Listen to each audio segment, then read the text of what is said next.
नमस्कार, आप देख रहे हैं न्यूज़ पीआर। मैं हूं आदेशपुरी। बिहार में फर्जीवाड़ा और सरकारी नौकरियों में प्रतियोगी परीक्षाओं में फर्जीवाड़ा जो है वो आम बातें हो गई हैं।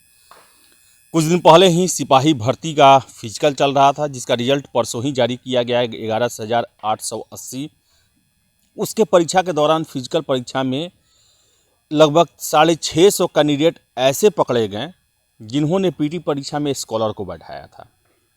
और अमूमन ये जो प्रयास हैं, जो फर्जीवाड़ा करने वाले गिरोह हैं, उनके द्वारा हर एक परीक्षाओं में किया जाता है। और इसी को ध्यान में रखते हुए राज्य की सबसे बड़ी भर्ती आयोग बीपीएससी के द्वारा फेस रीडिंग एक नया फॉर्मूला अपनाने पर प्रयोग किया जा रहा है, जिसमें वैसे परीक्षा जो कि एक ही फेज के होते हैं, उसमें जो कैंडिडेट हैं उनकी आंख के पुतली के स्क्रीनिंग होने के बाद ही उन्हें प्रवेश की सुविधा मिलेगी।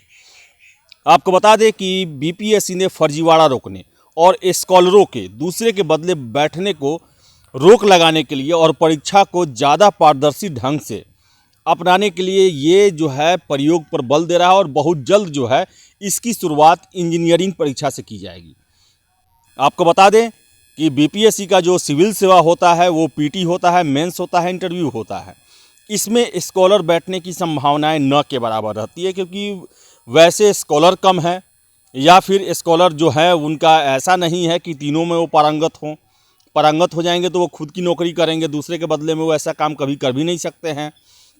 तो वैसे परीक्षा जो कि वन डे, जिसे हम लोग स्टूडेंट की भाषा में बोलते हैं कि एक ही चरण के परीक्षा होते हैं, उसमें वो स्कॉलर इसका फ़ायदा उठा लेते हैं और दूसरे के बदले में परीक्षा देते हैं और उनसे मोटी रकम ऐंठते हैं।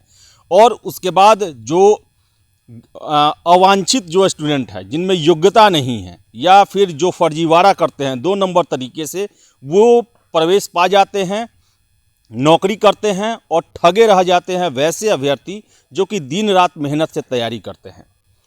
लेकिन इसके साथ साथ बीपीएससी को एक और चीज़ पर ध्यान देने की ज़रूरत है।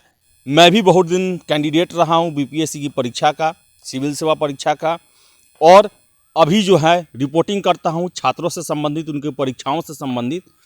बीपीएससी को सबसे पहले अपना जो एक्सपर्ट टीम है उस पर रिव्यू करना चाहिए, क्योंकि उनके द्वारा जब भी क्वेश्चन दिए जाते हैं वो क्वेश्चन विवाद में ज़रूर आते हैं। आप लगातार देख रहे होंगे 48वीं से जो परीक्षा शुरू हुई, वो अभी तक बीपीएससी पीटी परीक्षा का रिजल्ट घोषित करने के बाद 2 बार जो आंसर शीट है वो जारी करती है। और वो आंसर शीट जो है बहुत ज़्यादा चेंज होता है, कई प्रश्नों के उत्तर बदले जाते हैं और ज़्यादा के उत्तर जो है ई ऑप्शन दिए जाते हैं। आखिर क्वेश्चन सही सेट न होने के कारण ही बीपीएससी ऐसा देश का आयोग है जो कि 5-5 ऑप्शन का सहारा लेता है, और 5वां ऑप्शन उसका ऐसा ब्रह्मास्त्र होता है जो कि सारे उसके गलत प्रश्न को भी वो वाजिब कर देता है, सही कर देता है। बाकी 4 गलत ऑप्शन को भी वो वाजिब कर देता है, सही कर देता है। तो इसके बावजूद भी अगर हम बात करें 66वीं पीटी परीक्षा का भी, तो 4 प्रश्नों के उत्तर जो है वो बदलने पड़े थे, जो कि एग्ज़ाम खत्म होने के बाद जो है मॉडल आंसर जारी किया गया था और रिजल्ट के बाद जो मॉडल आंसर जारी किया गया था उसमें 4 प्रश्नों को बाहर करना पड़ा। और इसके कारण सैकड़ों छात्र ऐसे हैं जो कि पास होते होते फेल हो जाते हैं, जो कोचिंग शुरू कर दिए रहते हैं वो फेल हो जाते हैं। बहुत ही निगेटिव उनके मन पर असर पड़ता है, काफ़ी मोह भंग होता है। तो बीपीएससी को एक रिव्यू और एक जो है पूरी अपनी कार्यप्रणाली पर एक रिव्यू करने की ज़रूरत है, और आगे से ऐसा उनके द्वारा किया जाए कि 150 प्रश्न पीटी परीक्षा में जो दिया जाता है वो फुल प्रूफ हो, उसमें किसी भी तरह का गुंजाइश ना हो, सटीक उसके उत्तर हों, और ई ऑप्शन को हटाया जाए, क्योंकि ई ऑप्शन जो है वो भी काफ़ी कंफ्यूज करता है स्टूडेंट को भी और जो एक्सपर्ट टीम है उनको भी। क्योंकि आप 150 क्वेश्चन जो सेट करते हैं, उस क्वेश्चन में कुछ क्वेश्चन ऐसे होते हैं जिसके 1 से 2 आंसर हो ही जाते हैं डायरेक्टली इनडायरेक्टली। पहले देखने में वो नहीं लगता है सटीक आंसर इसका एक ही होगा, लेकिन जब उसका गहन विश्लेषण किया जाता है या छात्रों के द्वारा उसका दूसरा आंसर दिया जाता है, तो फिर दूसरा आंसर होने के कारण वो जो है आपको ई ऑप्शन ना चाहते हुए भी अपनाना पड़ता है। अगर आप 4 ऑप्शन देंगे तो जो ज़्यादा सटीक होगा वही आंसर दिया जाता है। आप देख ले यूपीएससी भी वो भी 4 ऑप्शन देती है, जबकि उसके भी क्वेश्चन जो होते हैं काफ़ी वो विस्तार लिए हुए रहते हैं। उसके ऑप्शन भी जो रहते हैं चारों, वो भी ऑप्शन वो आंसर के करीब ही होते हैं, लेकिन जो सबसे ज़्यादा सटीक होता है उसका ही आंसर मान्य होता है। तो बीपीएससी के द्वारा जो है वो अपने पैनल, जो कि एक्सपर्ट टीम है, उन पर भी रिव्यू करने की ज़रूरत है और उनके द्वारा सेट किए जा रहे क्वेश्चन का भी रिव्यू करने की ज़रूरत है।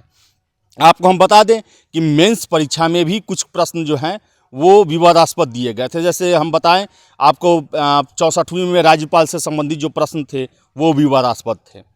तो चलिए, मेंस में तो उतना दिक्कत नहीं होता है, लेकिन पीटी परीक्षा में बहुत ज़्यादा प्रॉब्लम होता है। काफ़ी सकारात्मक पहल है बीपीएससी के द्वारा फेस रीडिंग, जो कि कैंडिडेट के पुतली को ध्यान में रखते हुए और उनके स्कैनिंग के बाद उन्हें प्रवेश मिलेगा। इससे स्कॉलर जो कि परीक्षा में फर्जीवाड़ा करते हैं उन पर ज़रूर रोक लगेगी। लेकिन हमारी गुजारिश है बीपीएससी से कि सिविल सेवा परीक्षा जो लेते हैं या फिर जो और इंजीनियरिंग की परीक्षा लेते हैं, बहुत सारी परीक्षाएं आप लेते हैं जो कि कई फेज के होते हैं, उसमें पीटी परीक्षा के लिए जो एक्सपर्ट टीम आप रखते हैं उनके कार्यों का, उनके द्वारा सेट किए गए प्रश्नों का आप रिव्यू जरूर करें। तो फिलहाल इस वीडियो में इतना ही। वीडियो पसंद आए तो लाइक शेयर करें, हमारे चैनल न्यूज़ पीआर को सब्सक्राइब जरूर कर लें। बहुत बहुत धन्यवाद।